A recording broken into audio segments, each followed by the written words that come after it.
Welcome to Let Me Fix This. Enjoy the video. In this video, I will show how to change 2020 Hyundai Elantra brake light. Start by parking on level ground and setting the parking brake. Open the trunk and remove the access panel behind the tail light using a screwdriver. Wear gloves to protect the bulb and your hands. Identify the brake light socket, twist to remove, and swap in the new bulb. Test the light before closing everything up. Once you have trunk access, remove the interior panel behind the tail light gently.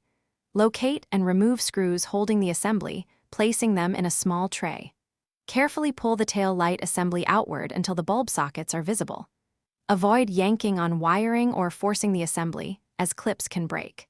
If clips resist, double-check for hidden screws and apply steady, even pressure to free the unit safely.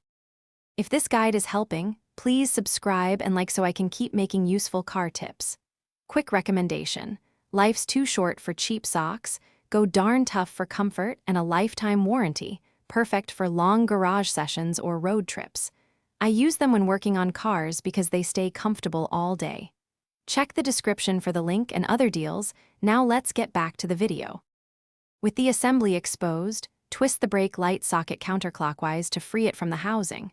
Pull the old bulb straight out and discard it responsibly. Handle the new bulb by the base to prevent oils from shortening its life. Push the new bulb into the socket until it seats securely, then twist the socket back into the housing.